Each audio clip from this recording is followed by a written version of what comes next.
Views expressed by Casters Guild members are only the opinions of that member, and that could change from day to day. Guild members may use mature language, but that in no way means they are mature. Listener discretion is advised. Calypso's tournament is imminent. The surfer lets us know that Galactus is nigh, but we really don't need to hear how it all started, because that's the spell we're casting tonight on Casters Guild.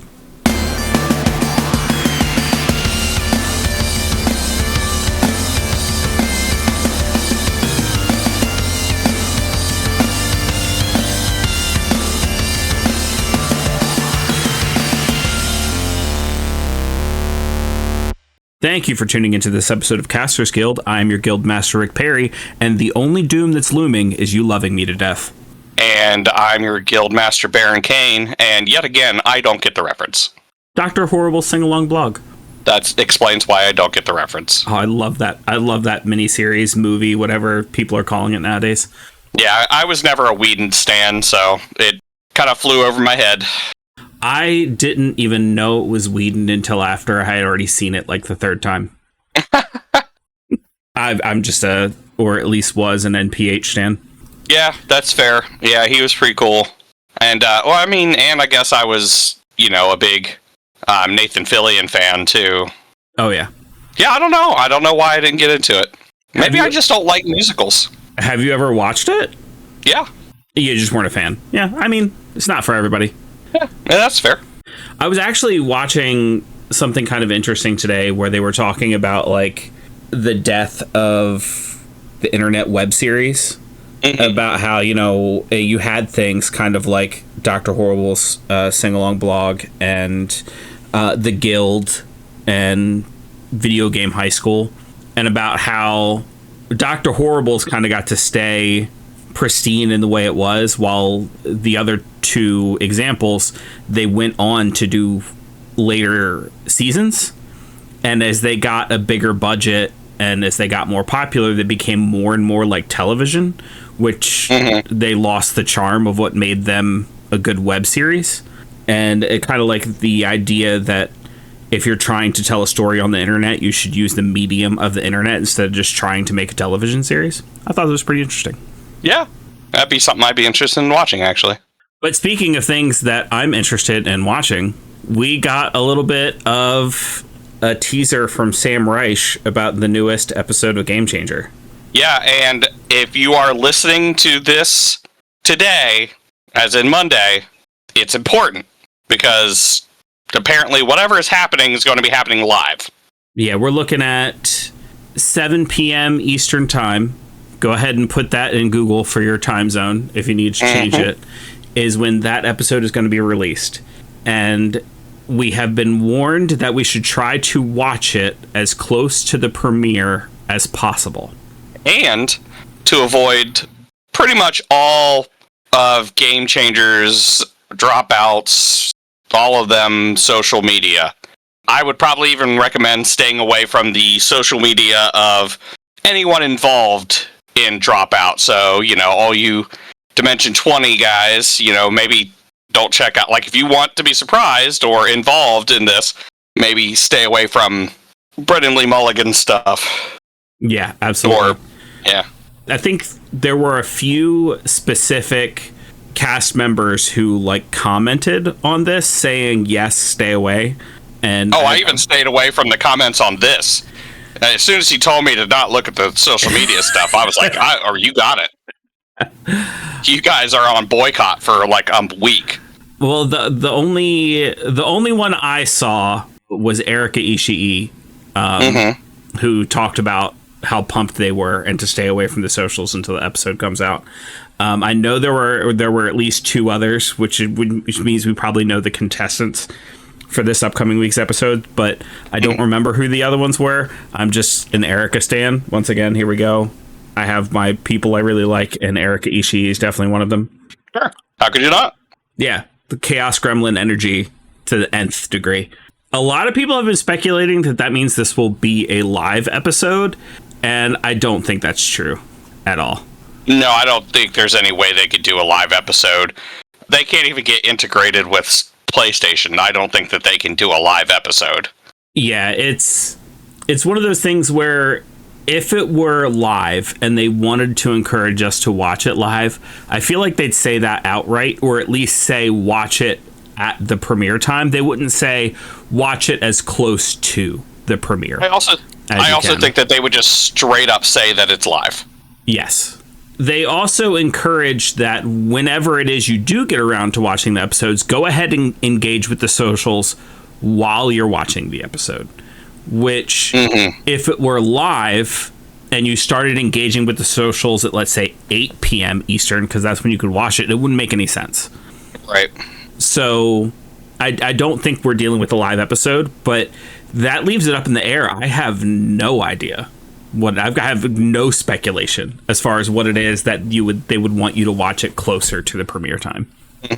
Except maybe just there's some sort of twist to this episode or some sort of spoiler to this episode that they really don't want to get spoiled. Well, and it's definitely involving audience participation of some kind. Sorry, lost control of my mouth there for a second. So yeah, because the way he's implying it is, it's going to be like us watching, posting on their social medias, responding to stuff on their social medias. So yeah. To clarify, I don't think our participation will have any outcome on the episode. It depends on your definition of has an effect on the outcome. Because, like, I think that the audience participation is strictly there to add in the enjoyment. I think it's going to have an effect, and it's going to, but it's not going to, like what you're trying to say, it's not going to change the ending or affect a winner or something. It's not a choose your own adventure or anything like that. Right. Yeah, but now that you put it the way that you put it, where the effect of you engaging with other members of the Dropout community while watching the episode can affect your enjoyment of the episode. Yeah, I can see that, absolutely. Right. And if that is the design of the episode, I'm really excited. Yeah. It's no secret that we love Dropout, especially Game Changer, and this season has been killing it. This season has been killing it. There's only been, in my opinion, one big miss. Oh. But that's only because I didn't really enjoy it. But I can recognize that there was some genius behind that episode. Which episode was it? The Ernesty episode. Oh, okay. I could see that. Yeah, and it's like they definitely chose the right people for that episode. Like, yeah. I think, again, I can absolutely see the genius behind the episode. I just didn't get a lot of enjoyment out of it. Okay. All right. I mean, I won't say that I agree. Like, I think that was a great episode, but I can see why you would think that. Yeah, and in fact, actually, I'm to the point where I would wholeheartedly apologize to the people out there who actually, like, this was their favorite episode. I would legit, truly apologize to those people for saying that. It purely just a me thing. I don't think you need to apologize for not liking something. I'm so sorry. I'm so sorry. That is so you, though. That is such a Guildmaster Baron thing to do. To be like, I didn't like it. I'm so sorry for not liking it. Okay, maybe, yeah. Maybe it is a me thing. But yeah, no, everything else has just been fire. Like, I have loved every episode that they've come out with. And it's just been getting better. I think the roulette episode has been the miss for me. I'm trying. Oh, the wheel or whatever they call it. Well, okay, so for me, that definitely brought some nostalgia in for me because, you know, Price is Right. Right. But past that, I don't know. It hit really well for me because of the people that they had involved. It was pretty. I wasn't familiar. I don't remember the guy's name that was on the right, but I'm not really familiar with a lot of stuff that he does. But he was a real big surprise for me. Yeah, for me, it was one of those things where it wasn't a bad episode. When I say a miss for Game Changer, honestly, I still enjoyed the episode at the end of the day. It just didn't reach the bar that I have set for Game Changer in my mind at this point. Believe me, I get that. But speaking of things not reaching the bar that I've set my expectations for it, Wizards has made a new move with D&D. Uh-oh. Could this be? I don't know if this is a Miss the Mark segment. Let's talk through it and let's figure out if this is a Miss the Mark, right? Sure. So how do I want to attack this? I would recommend your longsword. Just go ahead and roll D20 for me. Okay, hold on. I got a 12 plus 5 for my modifier. That's a 17. You honestly, you're just you're just hitting a former Halo exec, so it's probably. I mean, you would have hit probably with a 10. So yeah, go ahead and roll damage. Oh, nice. Let's see. That's 2d6 plus 5. That's going to be 11. Again, just a Halo exec. Commoner. He probably. I would let's just be nice and give him 4 hit points. Quite dead. So yeah. All right. So congratulations, you are now on the run from the law. Hasbro's former senior VP of digital games and also a former Halo executive has now become the new head of D&D. Mm-hmm. Which is a weird title to have for Dungeons and Dragons with like how I am familiar with it being, because they have also announced that is shifting its entire franchise model, that everything that is Dungeons and Dragons is all going to be now one department. Yeah, and I would say that that whole title is weird. You figure the head of D&D should be called the Dungeon Master. Yeah.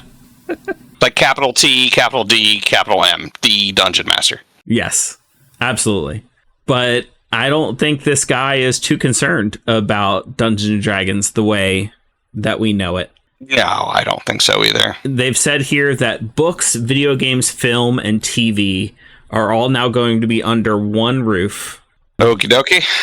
Now, in his LinkedIn post, he says, and I quote here, "This new role has my childhood self doing cartwheels."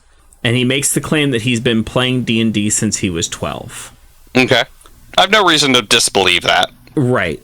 However, just because someone played D&D with their kid doesn't mean that they are the best person to determine the future of this game. Sure. What has me concerned is they've made no press releases on the future of the TV series and movie series that they talked about developing. However, they have no less than 4 different D&D video games in the works right now. I'm so concerned about that. Though I am intrigued by the real-time survival game, but you know how I feel about real-time survival games. Sure. And don't get me wrong, I think just like Baldur's Gate 3 was a fantastic video game, I think a lot of these have potential to be fantastic video games. Sure. However, that's still not Dungeons and Dragons. Correct. The way that like I know of playing Dungeons and Dragons. Baldur's Gate 3 gets real close, but will never be able to mimic playing Dungeons and Dragons. Look, we know why they're doing this. Yeah, it's because they think that's where the money is. And it's easier to monetize. Oh, yeah. Way easier to monetize than a tabletop game. Yep. So I don't know. I think if any mark was missed here, I don't think it's this Halo exec's fault. I think just the general mark that is missed is that they are moving forward with D&D being like a video game property versus focusing on the tabletop side of things. Yes, I will say 100%, for whatever I feel about corporate executives, D&D hiring video game exec to come in and do video games. It's like, that's what he does. Sure, right. I'm not you, but fuck you, Wizards. And here's the thing. I'm looking through this article, and like not until like, by the way, I'm looking through an article on wargamer.com for this news. And for the majority of this article, Wizards of the Coast isn't mentioned like at all. Like they keep saying Hasbro. Sure. Oh no. Which is like, do you think they took D&D out of the Wizards of the Coast umbrella? I mean, not yet, because okay, the couple places where they do mention Wizards is the quote from, if I'm not mispronouncing his name, Ayub directly, which is like, as of today, I'm thrilled, humbled, and somewhat freaked out to be leading Dungeons & Dragons franchise for Wizards of the Coast. Okay, yeah. And then at the very end, it says, for more Wizards of the Coast updates, here's this year's D&D release schedule, and they give like links and stuff like that. However, for most of it, they keep talking about Hasbro and about like how all these decisions were decisions that Hasbro has made, sure. Which is probably 100% what's going on. Like Wizards of the Coast, I don't think would ever, without outside influence, take everything that is D&D and put it in one department under one person. Mm-hmm. But honestly, the only point I'm trying to make here is just what we already knew, is that Hasbro taking over Wizards of the Coast and taking over Dungeons & Dragons is what is killing this game. Yes, and absolutely. These decisions that Hasbro is making. I don't know, man. It's a good thing there's a lot of other options out there. And now for something completely different, Chuck E. Cheese. Mashed potatoes. Chuck E. Cheese is opening arcades for adults. Yeah, sweet. Honestly, I mean, I'm down. You know what? I'm even going to go so far as to say, cool, don't let the kids in. Yeah. I feel like I'm struggling with that a bit, just being as a parent and like knowing that there are places that I would want to go that I can't go because I have my kid with me, and if like my kid is not allowed into these places, I can't go. But if it is aimed at adults, I could see going full adult with it, even maybe serving alcohol, going like full barcade and not letting the kids in, and I'd be okay with that. It might even make it better. And I will say that while I do understand how you're feeling, as a parent myself, I also know that there are places that I would love to go that I just can't take my kid. Yeah, 100%. And that's fine. I made that choice. And if I ever want to go, maybe have someone watch the kid or, whatever. Because, I mean, yeah. I would be completely fine. Like that one night where, I had planned to go to this adult thing and babysitter fell through or whatever. It's like, well, I'm not going to blame them for being an adults only place. Not going to take my kid to a strip club. Right. 100%. So, you know what I mean? Yeah. And this isn't me arguing you, but I do know that there are a lot of parents out there who do feel that way. And it's like, I get it. But you also need to get that you had a kid. Yeah, there are adults only spaces. Like I said, I just struggled with it for a moment, but like given 2 minutes to think about it, I'm like, yeah, having this place without kids sounds great. Because I mean, I don't want to make it sound like I don't like kids when I say that's the problem with like Dave & Buster's. Yeah. Because Dave & Buster's does serve alcohol. And look, there probably shouldn't be a bunch of kids running around like a place like Dave & Buster's. I'll put it this way, buddy. Because I have put thought into this, because I do have friends who are childless, not by choice. Then you have these other people who have children, and having that space away from children separates you from that stress. So, like, say by choice you didn't want to be a parent because you just can't handle being around kids. Cool. Here's a space for you. Or you are, childless by non-choice because that choice is taken away from you. Well, maybe these, being around kids is maybe a little triggering for you, and having the space away is great. Or those people who have kids who are just like, I've got to get away from these motherfuckers. There's a space for you. You know what I mean? It's I've come to respect, because at first I don't think I understood spaces that wouldn't let kids. Well, like this. There's video games. Why wouldn't there be kids? Well, there are other places with video games that you could take your kids. Especially with this example, because it's Chuck E. Cheese. And it's like, there is a Chuck E. Cheese for kids. It literally is, it exists. Well, didn't it go, or are they bringing them back? Because I know it went bankrupt. Oh, well, I mean, I took my kid to Chuck E. Cheese a couple times this year. Like, I know they exist. Dude, that's what I thought too. I thought that they were still open, and I swore that I saw one still open. And then when we went by it, it was gone. I was like, oh, maybe I was wrong. So no, okay, that's good to hear. But then if there are Chuck E. Cheese's for kids, then you have a space. Right. Take your kid. And you know what? They let adults in there, so you're fine. Now, all that being said, there's nothing here in the article that I got from CNN that says it is going to be adults only. Correct. Yeah, that was a lot of speculation on my part, and I did not try to get everybody worked up over nothing, but... But, I mean, I don't think it's a bad idea. And especially because a couple of things that I'm reading here, they will have a small selection of beer and wine. And strippers. Oh. No, never mind. Never mind. That's different. That's the New Orleans location. So they are calling it Chuck's Arcade. I like it. That does have more of an old school target as far as like the idea is the people who grew up with the original Chuck E. Cheese are now adults, and this is supposed to make that audience feel welcome with a whole lot of more old school nostalgic arcade games like Donkey Kong and Mortal Kombat. Yeah, they're even using the old Chuck E. Cheese logo, like his face. Yes. Like, I don't know if you noticed that, but like, it's the old Chuck E. Cheese face on the sign. Yes. Where it not kind of new cartoony look. It's the creepy, weird Chuck E. Cheese.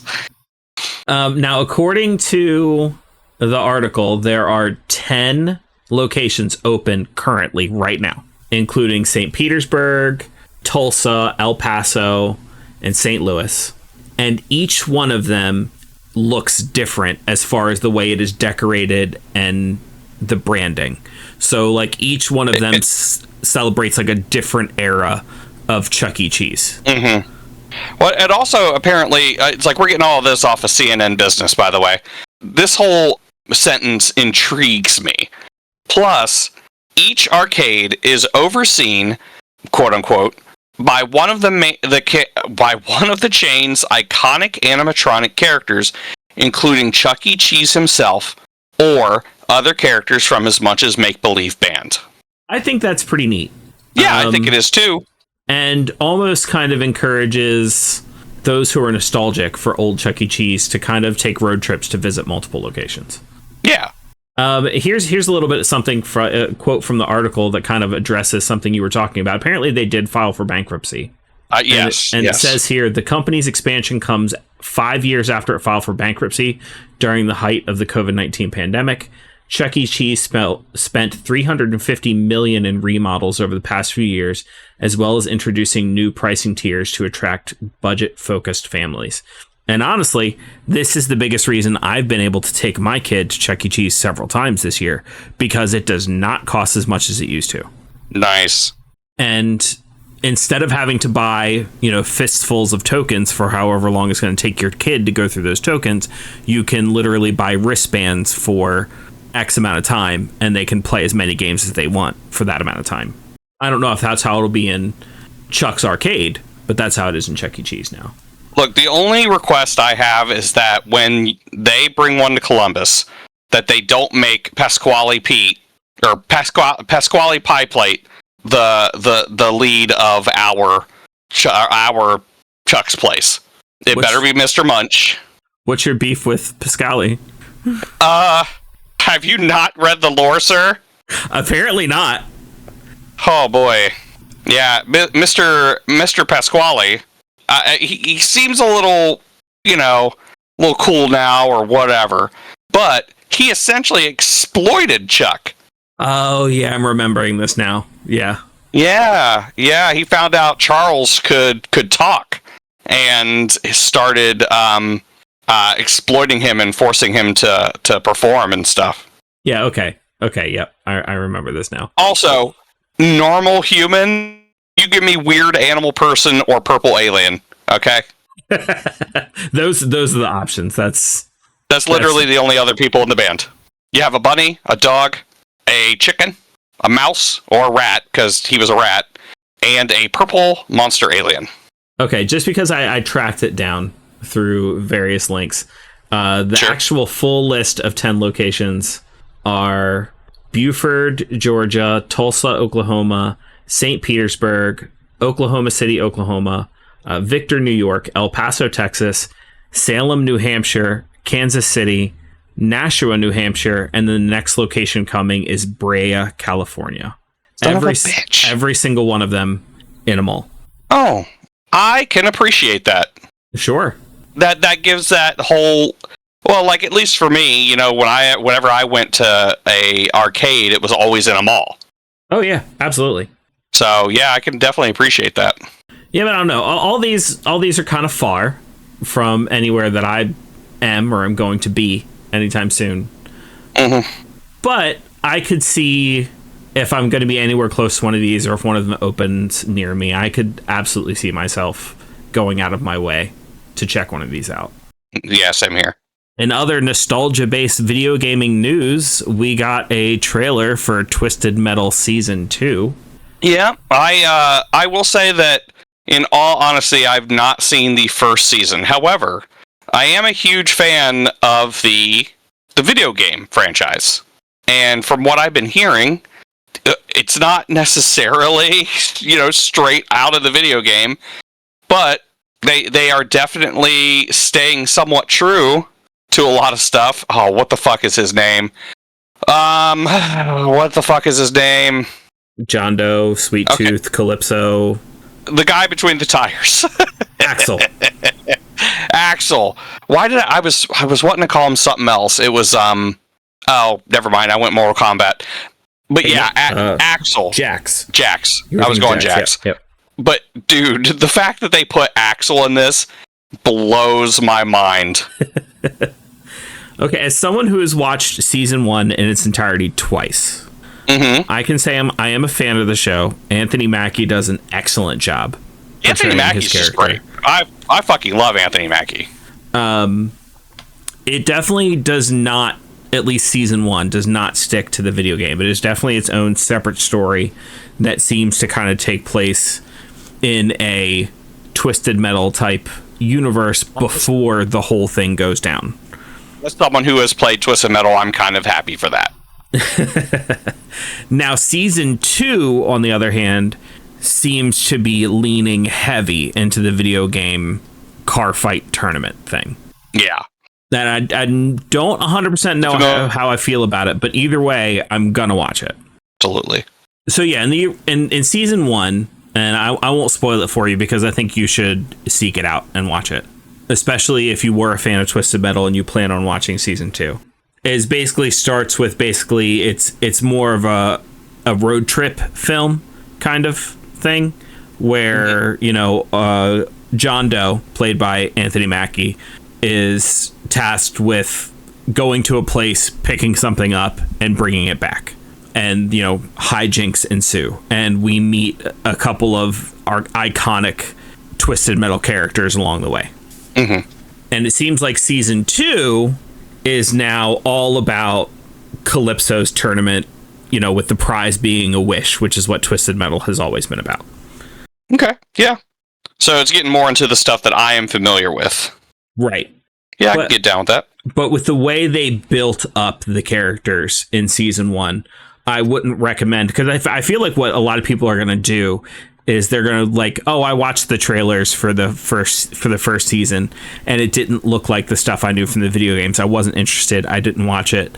And then season 2, this looks like the video game stuff. I'm going to watch it. And they're going to skip season 1. And I just highly recommend not doing that, because they did a lot of character development in season 1 for their versions of these characters, and I don't want anybody to miss out on that. Yeah, makes sense.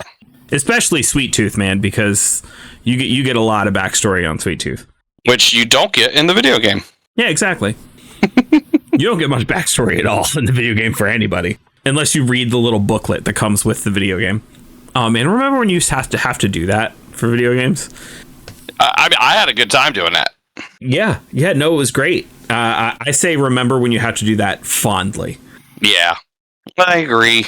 So we're talking a whole lot about nostalgia, and something else that could hit that nostalgia button for you is if you wanted to get yourself your own combat-ready lightsaber, and you know where you can do that. Where? Level Up Sabers. Oh, yeah. Could you use an awesome lightsaber for cosplay, dueling, or home decoration? Check out Level Up Sabers, the only lightsaber guaranteed better than a stick. And with lots of fairly priced options, including baselit and Xenopixel, you'll be able to find exactly what you're looking for without breaking the bank. Every Level Up Saber comes equipped with color change, gesture controls, volume control, sound fonts, and flash on clash, with the baselit options being strong enough to duel with, and the Xenopixel options adding even more cool effects. To check them out and help Casters Guild, click our link in the description. And I know you just heard us talk about Level Up Sabers for a little bit. For a limited time only, if you use our link, that helps the podcast. But if you use promo code HOPE, you get $50 off any order $150 or more. So if you were thinking about getting a lightsaber, now might be the time. Now's a good time. So as long as we're talking about second seasons, Cyberpunk Edgerunners is getting a second season. Oh, I can't wait. Which comes as, not a complete surprise to me, because they kind of teased that this was coming a while ago. But when it originally premiered, CD Projekt Red said the show would not get a second season. They were like, we told our story, it's done, it's over, we're not going to do a second season. However, this is Netflix we're talking about, and they saw how much money Edgerunners made, and they were like, no, you're going to do another season. Yeah. So not only are we getting another season of Cyberpunk, but it is going to carry the Edgerunners name. I think it's going to do more than that. So, according to Kotaku, they've announced on July 4th that it is now in production. It is a new standalone story that is told across 10 episodes and will not feature the characters from season 1. If you've watched season 1, there are obvious reasons it w't feature the characters from season 1. I will say this. I've not seen the, I don't want to say the cover poster or whatever, the Edgerunners 2 poster that they put out. Mm-hmm. I hadn't seen that yet, and all I saw was the trailer. Mm-hmm. And I thought that the little kid may have been somebody's kid, because the hair looked kind of familiar. All you saw was a silhouette. There is a lot of speculation that kid is going to be someone's kid, but there is no confirmation. I will say this, looking at the Cyberpunk Edgerunners 2X account, the post that they did, don't appreciate them using ChatGPT for this. They couldn't fucking figure out how to write this themselves. Oh, did they use ChatGPT? So, okay. So, this is how you can really tell when people use fucking Cyberpunk, ChatGPT, is when they got these stupid little bullet points that aren't bullet points, but they're other things, like this question mark or that explosion. If you're at work and you get an email and you see someone is going through some stuff that has bullet points, and you see, they go through the bullet points, and one has a tree and one has a dog, you know what I mean? Just something like that that's representing what's there. It's totally ChatGPT. I have not looked at that post, but I'm looking at it now, and I kind of see what you're talking about. Very easily could be. I mean, we don't have confirmation that it is, but yeah, it very easily could be. And they could be doing it in the same style of ChatGPT, but it's like, why? Well, ChatGPT has to get it from somewhere, right? I mean, that over emoji bullet point style, I think, was popular before people were using ChatGPT, and that's where ChatGPT gets it. But I don't think I want to say I don't want to say that you're wrong. Like, I'm not saying like I. No, I get it. Yeah, I get it. But ChatGPT did have to get it from somewhere, because there's no such thing as an original idea from ChatGPT. Sure, but someone also could have just programmed that in there too. Yeah. But yeah, my big thing is I'm just gonna hope that they didn't, because if they did use ChatGPT to do this, it's like the very antithesis of cyberpunk. Yes. It's like AI is the bad guy in cyberpunk. Ugh. All right. Anyways, The thing that I want to point out is there is a quote from one of the writers of Cyberpunk who is talking about, writing for this new series. And the quote is, "The other thing is that we are a company from Poland. I'm from Poland, and the people in Poland are sad. They are born sad, they die sad. So I just wanted to make the whole world sad." wow. End quote. Which, let me tell you, they did it with the first season. Yeah. And they did. It looks like they're ready to do it again with the second season. There's nothing wrong with the tragedy. Not every story gets to end happy. Yeah, Cyberpunk in and of itself is not a story that's got a happy ending to it. We all know. Honestly, Cyberpunk is the dream of a better life through radical change. And the problem there is that it never happens. Right. And so it's like, I think anybody that's familiar with Cyberpunk, anybody that's played 2020, Cyberpunk Red, it's like the fact that this game has went through this many generations tells you we will never win, but we will never stop fighting. And that's the whole thing with Cyberpunk. Like, their heroes, the names that are spoken about in Legend are people who died fighting. You know what I mean? They're not the people who made change. They're the people who died fighting for that change. Yep. I'm excited. I can't wait to see it. It's going to be great. The season 1 was so good. I still listen to the soundtrack in my car when I'm just looking for something to listen to. And I'm sure season 2, I hope season 2 will be just as good. Being that it's going to be the same studio, I have faith that it won't just be a Netflix cash grab. Yeah, I think that even though they were saying that there's not going to be a sequel, I think that them talking them into a sequel, they'll still put the same heart into it, I would hope. In fact, it's probably the thing that probably got them to come back was that they could use brand new characters. Because I could see Netflix being like, oh yeah, no, we need more of this, bring back the same characters, we're going to totally, run this into the ground. And they're like, no, we'll do it, but we want new characters, we want a new story. Night City's big enough for new stories. Yeah, I like that. I hope that's exactly what happened. Yeah. But speaking of new stories, I just saw a trailer for a new documentary that is going to be coming out called The Hobby: Tales from the Tabletop. Yeah, that looks good. It will be coming to video on demand late this summer. It doesn't say here what streaming service or where it's going to be, but I don't know. It's just a trailer, so I'm trying to reserve judgment. But it did look like it was mostly focused around Gen Con, an event called the World Series of Board Games, and then a couple of developers' stories. And I hope that the story itself is a little bit more broad than that, because the hobby is way more broad than that. Yeah, absolutely. And honestly, it took me doing this podcast and getting to do some of the things that we get to do. And that's exactly how I'm going to put it. The things we get to do, because honestly, some of the things we've gotten to do since starting this podcast have been insane. And I look at it as a privilege every day. But it has opened my eyes to this culture and made me realize how big it is. And if someone's going to be, putting that into a documentary that's going to be a wide release, I hope they at least touch on how vast it is. And I really hope it goes into how much this community lifts each other up and it is all about helping each other, enjoy this hobby. Yeah. I mean, you've said it before, our time at Origins really, really showed the community that goes around the whole hobby. So I would love to see it from this perspective, where they actually have the time to sit down and talk with people and look into what they're doing and, the interactions and the just really the entire world from that aspect.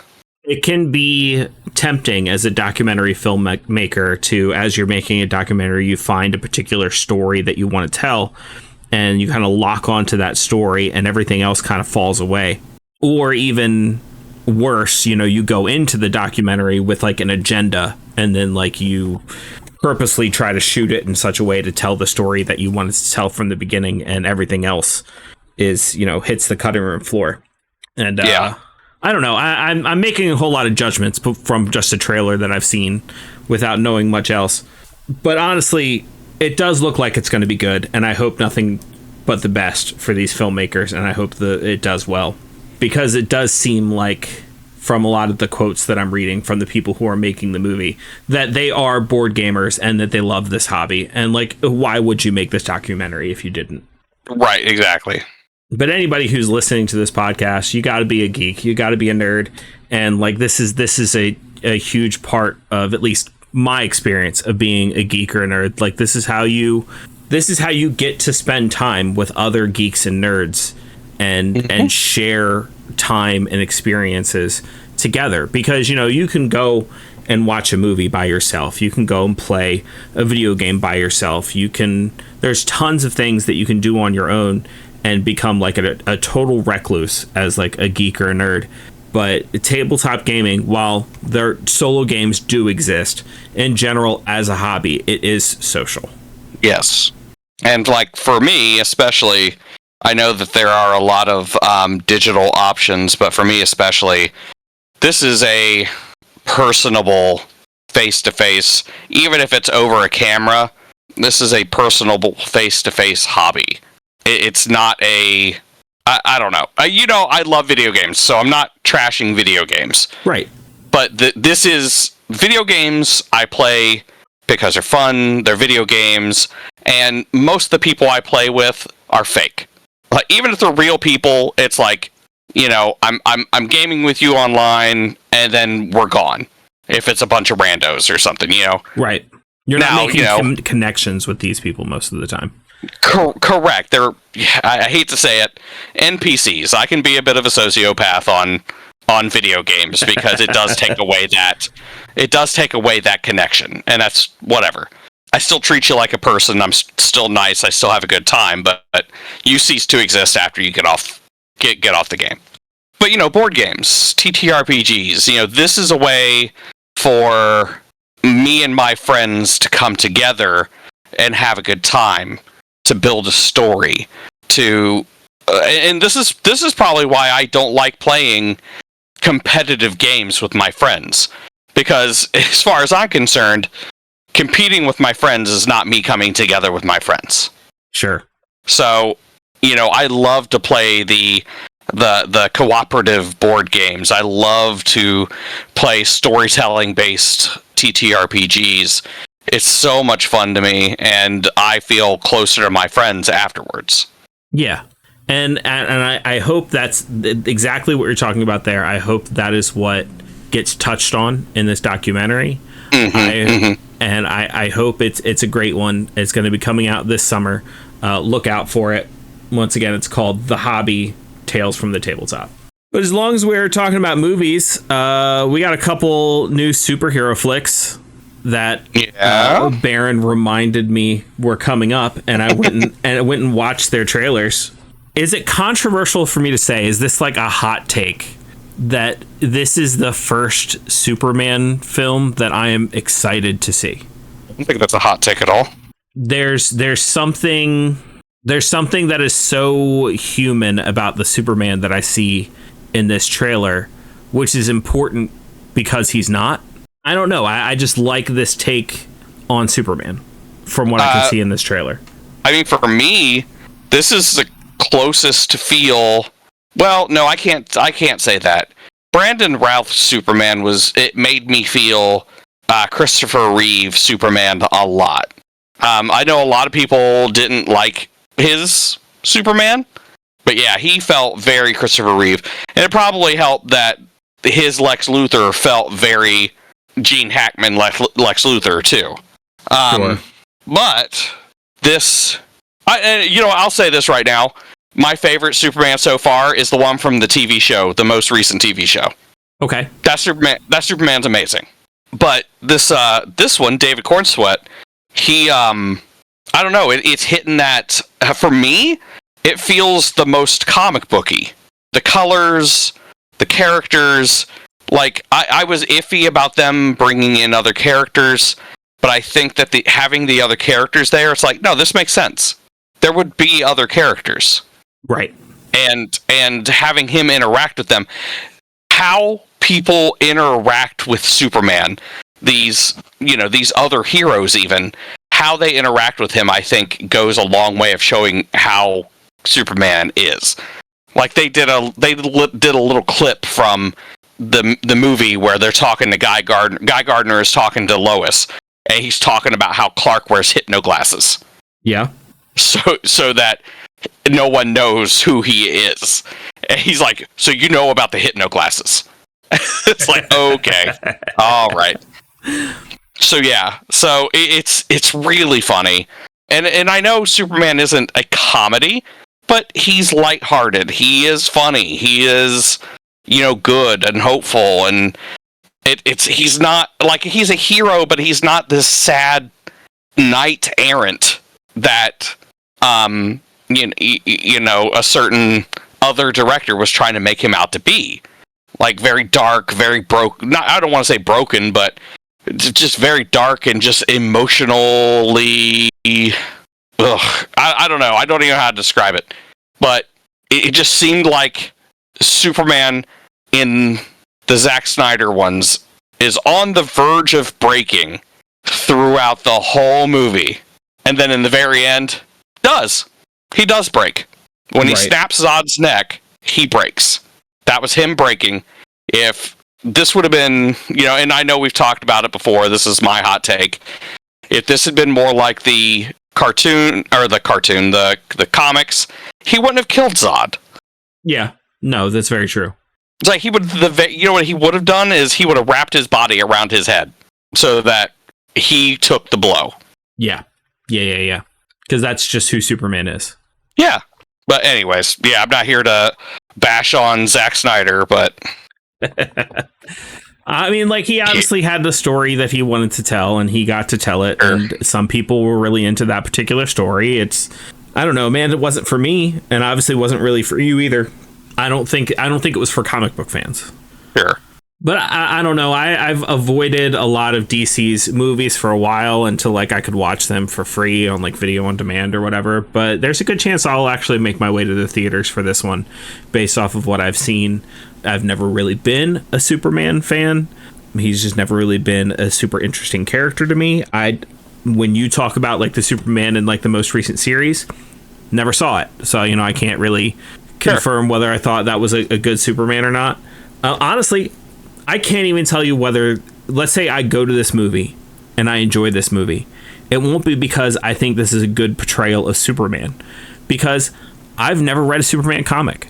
I don't know what a good portrayal of Superman would be. I can tell you whether or not I like this character and whether or not I like this movie. And that's kind of what I'm looking for. And I will say too, though, you've never read a comic, but I bet if I asked you, what does Superman stand for, you could give me a pretty good representation. Yeah. Because he's just that ingrained in our culture that, I don't know if it's just the era that I grew up in at this point. It's just I am so used to people being like, but what if Superman was evil? Or what if Superman snapped? And that's the story that everybody wants to tell. Yeah, it's what if Superman was dark? What if Superman snapped? What if Superman grew up in a place other than Kansas, so he had different ideals and values? And it's okay, that's great, but what if just Superman at this point? Yeah, what if? Because I want that story at this point. We all have to sit in a dark room watching 300 jerking each other off while we review bomb something we've never seen. Whatever gets you off, I guess. At least someone else is jerking you off. Congrats. But also the other trailer. I finally watched the final trailer for Fantastic Four. Yeah.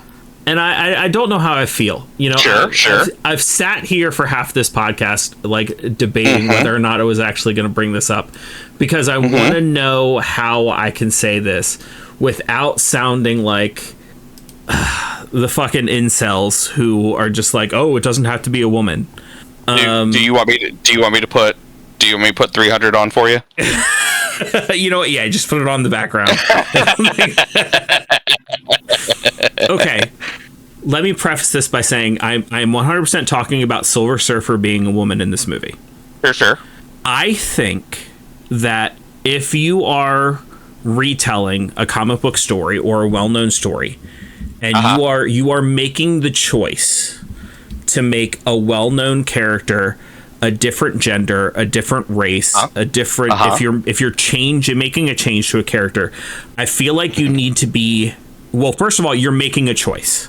Like, if you keep it the way it was in its original source material, that's not necessarily a choice. You're just doing it because that's what was done. Okay. When you make a fundamental change to the character like that, you are making a choice. And I think when you do make a choice like that, I feel like you should be doing it for a reason. I feel like there should be a fundamental thing to that character story where it makes it a better story that you made that change, that you made that choice. Or, you know, you're trying to do something with that character that's better that you made that choice. And I feel like if you just do it just to do it, it's almost just like you're virtue signaling. Okay. So my only thing is, just based off the trailers, and that's the thing, it's just based off the trailers. I could see this movie and it could change my mind completely. Is like, what is the choice of making Silver Surfer a woman other than you just to do it? You know what I mean? To kind of virtue signal, or even worse, to like give it like a Mystique thing where you're like, oh, well, it's just a woman in silver body paint. So that's something you can look at for a while. So I don't know. I just, that's kind of my thing. Sure. Now, let me rebut. Shala Bal is a character in the Marvel comics. Yes. She was Silver Surfer. Yep.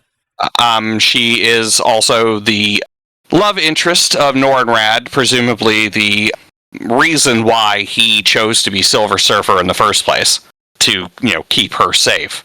This being not the 616, I'm pretty sure that the reason why they went with Shala Bal is because it was it's almost like a what if. Like, what if, instead of Norrin Radd stepping up to save his planet, what if it was Shala Bal? Because they're both from the same planet. Okay. So I'm pretty sure that that's exactly what it is. It is we want to do this to show you this is a different world. This is a what if world, essentially. And this is one of the ways we're making it seem different. Okay. See, now, like I said, I just feel like there needs to be a story that you're trying to tell, or something that you're trying, and like, if that is the story they're trying to tell by making this character choice, I'm all for it. Right. Yeah, no, and I do get what you're trying to say about the virtue signaling, because, you know, making a soulless choice just for the purpose of, I don't know, for diversity, I guess, does seem to be, it's like, let's not pretend that Disney hasn't been guilty of it in the past. Oh yeah, exactly. It's like, if you're going to do it, you need to put the work into it too. You need to make this a real character. Yeah. I have no problem. With them gender bending or whatever. It would have been. I think it would have been weird if they were like, "Oh, here's Silver Surfer. Oh, it's a girl now. Oh, it's her name is Norrin Radd." It's like, yeah. Okay, but if you would have read a comic book, you know, you would have seen that you didn't need to do that. That it's okay. All right. Yeah. So, yeah. But yeah, so there is a I don't know if you've ever heard of Earth X, which I'm kind of thinking this is kind of, I don't want to say this is where it's coming from, because Earth X is technically in the future, but it's an alternate universe, and Shala Bal is the Silver Surfer in that universe. Franklin Richards is also Galactus. Okay. Which they may be fucking around and doing. Don't get me wrong. Franklin Richards, they could just be like, the Galactus in this Fantastic Four is actually Franklin Richards. But yeah, They could. Once you get Franklin Richards, there's obviously something weird going on with this Fantastic Four. They obviously are telling some sort of, alternate dimension story or alternate reality story.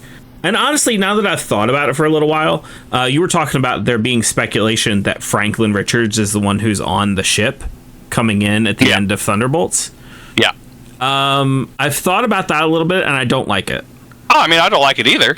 Because at this point in the MCU, being in like a movie, like having a whole movie about the Fantastic Four and then not bringing the Fantastic Four into the greater Marvel universe almost feels like a cameo at this point. Even though they're getting their own whole movie, the fact that they wouldn't be continuing on and instead Franklin Richards would be, I don't like that. I do hope that the Fantastic Four get to continue on into the rest of the MCU. Yeah, I think the big issue that people are having right now is the ship that you see at the end of Thunderbolts and the ship that you see in the Fantastic Four trailer are two different ships. Sure. And I think that people are kind of freaking out about that, and they don't know what to think. Sure. But let's talk a little bit about the rest of the movie and the rest of the trailer. I like what they're doing with the characters of the Fantastic Four.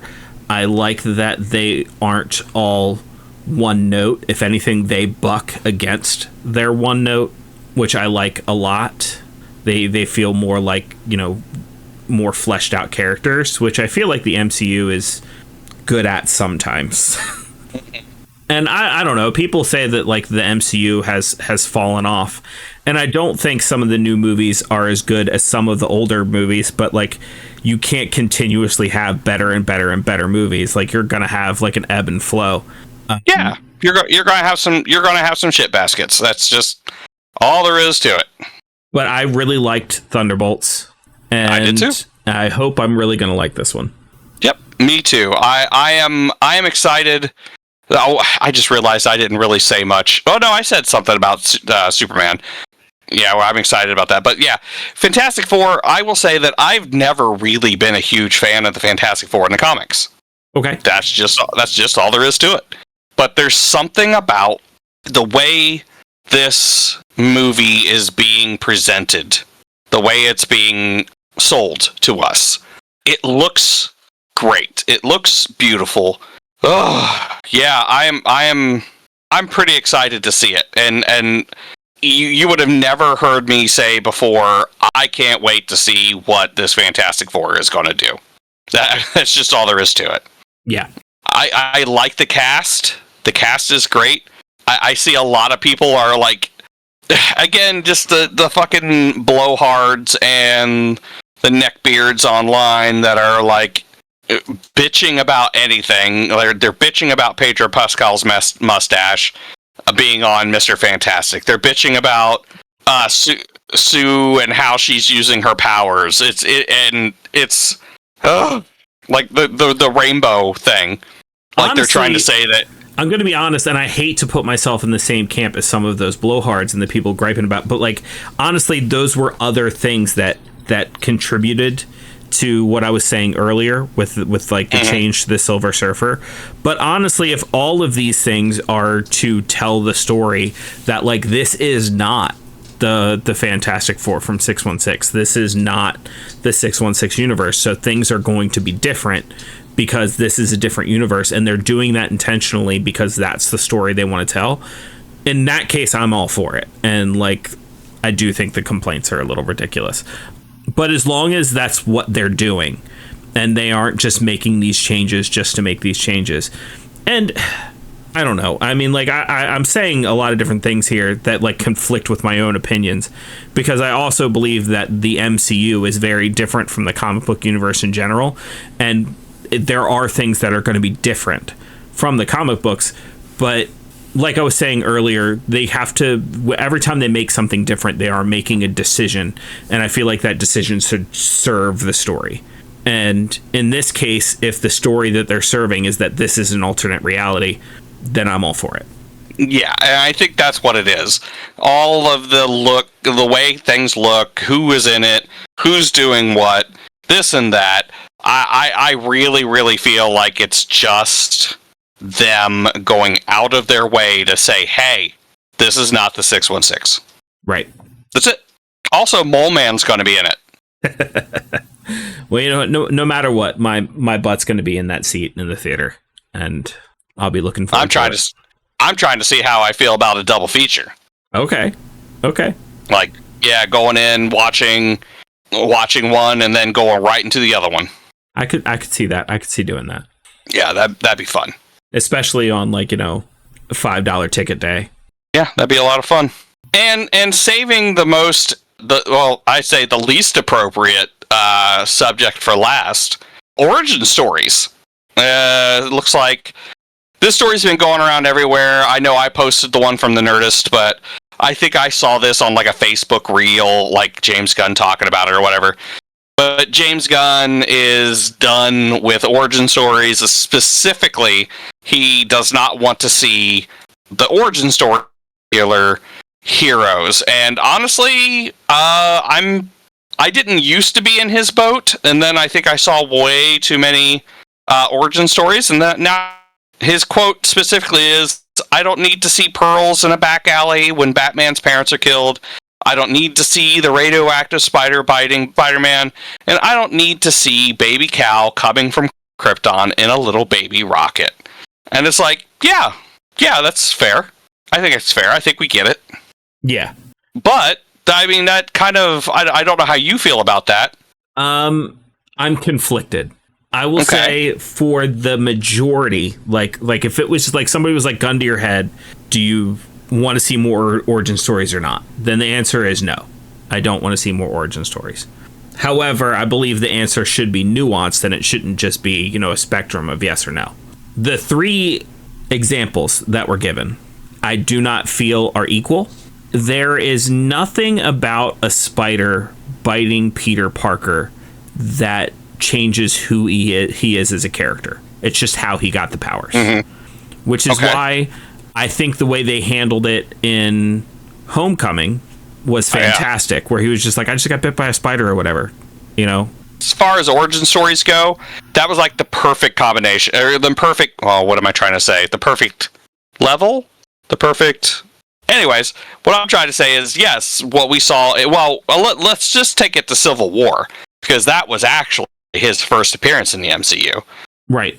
That was a great origin story for Peter Parker. Yeah. Because he already had his powers. We got to see him in his silly little suit, which, again, is probably my favorite. And then he went on to be Spider-Man. Perfect. Now, as long as we're talking about... But, I mean... as long as we're talking about the three examples, let's go to the other end of that spectrum. Batman's origin story of his parents getting shot outside of the theater, the pearls flying. Everything, every part of that origin story makes Batman who he is. Now, hold on. Now I got to go back to Spider-Man at this point. Okay. Yes, they used the spider as his origin. But as a longtime Spider-Man fan, that spider biting Spider-Man is not his origin. His Uncle Ben dying is his origin. Yes. And if I had to watch Uncle Ben die one more time, I was going to lose my damn mind. And integral to his origin. Yes. And I could do it, and I could do without.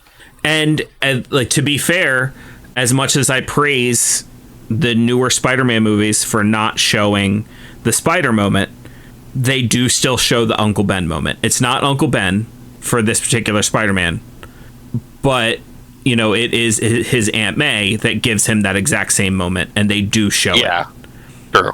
And it serves the story. Sure. I didn't agree with it. I didn't think that was necessary, but...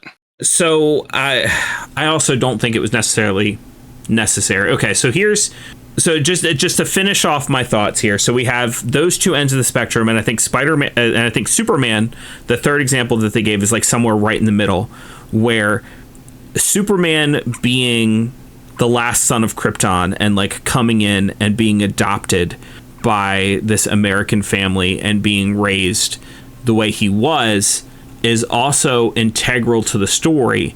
But I feel like there are easier ways to tell it and more effective ways to tell it than showing the rocket coming from Krypton. So, like, that's how I feel about those three stories, where, like, I don't feel like they're equal in that, like, Spider-Man's spider bite does not need to be shown at all. Batman's origin story, it really just depends on what kind of Batman story you're trying to tell.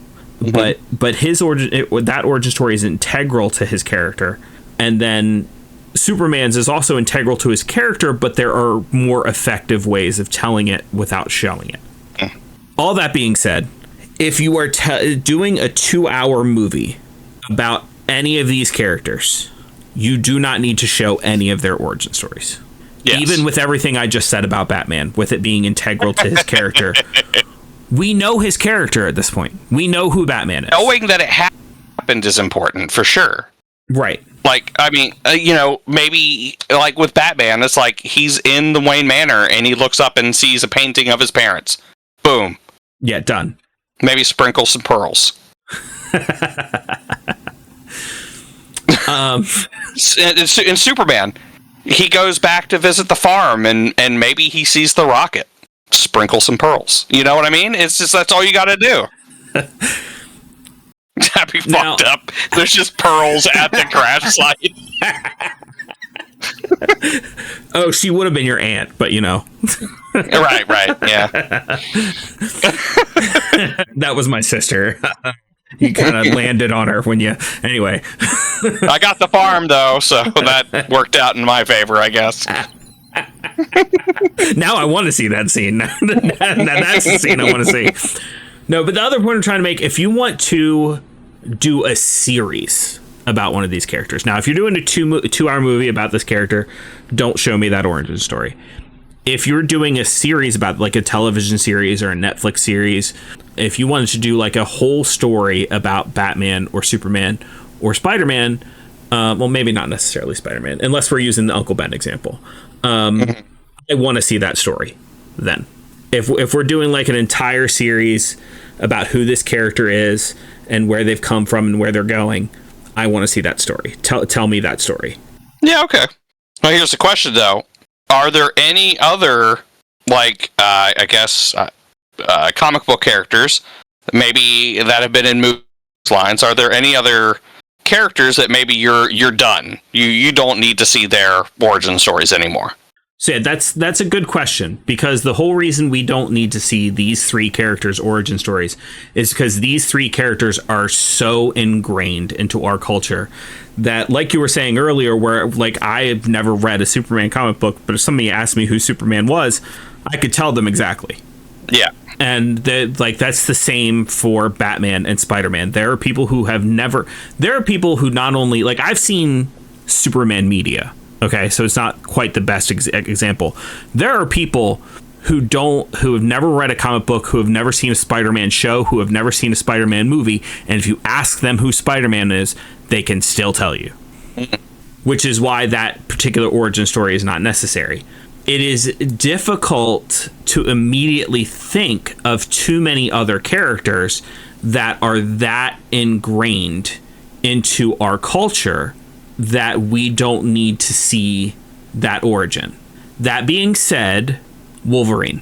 Oh, well, have we seen an origin story of this guy except for one movie? I mean, it's not. I want to point out. I completely agree with you. Yeah, it's not about that we haven't. It's not about that we've seen it over and over and over again. It's about the fact that we know it. We know about Weapon X. We know about the adamantium being grafted to his bones and, like, his actual power being, the healing factor. And we know it. For whatever reason, he is, it's another one of those characters where you don't have to know a thing about comics. You don't have to know a thing about another X-Man, but you know who Wolverine is. Yeah. So I don't think that's a story that needs to be told ever again. Yeah, that's fair. Especially seeing as how you say that one movie, but in almost every Fox X-Men movie that features Wolverine, it tells that story again. Does it? at least alludes to it. It at least alludes to it. Yes, there are allusions to his past, but you actually see him as a kid. It got to the point where they did X-Men Origins Wolverine. And we definitely did not need that. We definitely did not need that whole fucking movie. You know why they did that?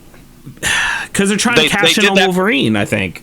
Well, because Origins was out at the time, that comic, Origins, which is Wolverine's definitive origin, was released, and it was a huge hit. Sure. So they were trying to cash in on that. Sure. But yeah, they told his story and about where he came from. Wolverine's whole arc in the first 3 X-Men movies is finding out where he came from. It's we told that story before X-Men's Origins ever came out. Now, did X-Men Origins do a deeper dive? Sure. But the general story had already been told. Sure. So that's one I don't think we ever need to tell again. Yeah, that's fair. See, I think for me, let's think of comic book movies that are already out. I think, actually, you know what? I'm going to go in the exact opposite direction. I'll tell you a superhero franchise that I would love to see the origin of in movie, and that's the X-Men. All of them except Wolverine. No. The team. Oh, okay. You kind of. I want to see the origin of the team, and done well. The 5 done well, not like First Class. Yes. Yeah. Yes. Like I said, I want the 5. I want the Cyclops, Marvel Girl, Snowman. I know it's Iceman, but he looks like a snowman in the comics. Oh, but yeah. Oh, God. I'm going to say another origin story I don't need to see. I'll go as far out on a limb to say when it comes to superhero movies in general, for the most part, at this point, I don't need to see any origin stories. Yeah, that's fair. Now, I understand what the MCU was doing when it first started. Where it had all these movies that just told origin story after origin story until they led up to, the Avengers. Because people didn't know these characters. Right. And so they were taking a long shot. But at this point, we have accepted that the MCU is a world that has superheroes. They exist among us. You can start giving us characters without giving us their origins, I think. Yeah. Or at least not telling us entire origin stories. You can allude to them or whatever. Sure. But we don't need an entire movie about them becoming a superhero. We have an established world. I think that actually at this point, origin stories are just complicating things. Yeah. The thing is, we might not have seen that character's origin story before, but we've seen this story before. We've seen this story of the person struggling with getting their new powers and, being forced into becoming a hero against this threat that shows up out of nowhere. We've seen this story before. Yeah, and I think that going back to Spider-Man, is a really good indicator of that feeling. Because you have the Avengers have already happened, right? Yep. But then you have this guy with superpowers that Iron Man essentially ambushes and recruits him to the team. And it's oh, yeah, I guess it makes sense that there are just heroes just running around out there. Mm-hmm. So yeah, I did find the one that I don't need to see again. Okay. The Punisher. Okay. Yeah, I could see that. I mean, don't get me wrong, John Barenthal nailed it with his emotion in that scene, but I'm good. I'm good. Done. I don't need to see that again. But yeah, so I just wanted to find at least one. Sure. But yeah, I think honestly, unless it's a television series, mm-hmm. and the origin story is one episode or less, mm-hmm. It should be a half an episode or a quarter of an episode. It should be a small part of the story you're telling. If you are doing a 2-hour superhero movie at this point, I don't care who that superhero is, we probably don't need to see their that origin story anymore. Yeah. When it comes to the MCU, like if you are starting a brand new superhero series with a superhero we've never heard of before or whatever, tell your origin story or whatever. But like when it comes to the MCU, I don't need to see all of these heroes' origin stories. Yeah, I agree. Side note, do you know who Scotty K Fitness is? Yes. Seriously, fuck V-Shred. Yeah. He is in Critical Role Studios. Oh. He says, working on something, stay tuned, hashtag Daggerheart, hashtag TTRPG, hashtag Critical Role, hashtag Roleplay, hashtag Acting, hashtag Darrington Press. I mean, fuck, I guess we could put this in the podcast too. This is... Yeah. That's something. News. That's something. Yeah, breaking news. I will say that. I mean, yeah, definitely go follow this guy because he's a pretty cool guy. But the first picture he's posting, he has a cowboy hat, a leather vest with like a denim long sleeve shirt and jeans, and he's got a pistol holstered, like a revolver holstered across his chest, like he's a cowboy gunslinger kind of thing, which implies that he's probably playing in one of the games. Yeah. Because they all dress up for this shit. Yeah, one would assume. Yeah, this is crazy. I wonder what he's doing. You tell us what you're doing right now, Scotty K Fitness. Tell us all about it. You fucking tell us, Scotty K Fitness. Why don't you come on the show, Scotty K Fitness, and tell us what's going on? Yeah. Come on the show. Scotty, tell us. Scotty K. Let's do it. And we will say fuck V-Shred to all the ends of the days. Yes. All right, with that, email us at castersguild@gmail.com. Let us know what origin story you're tired of seeing. Join us on the Discord. That's where all the fun stuff is happening. And we will see you in the next one. Bye-bye, everybody. See you later. Bye.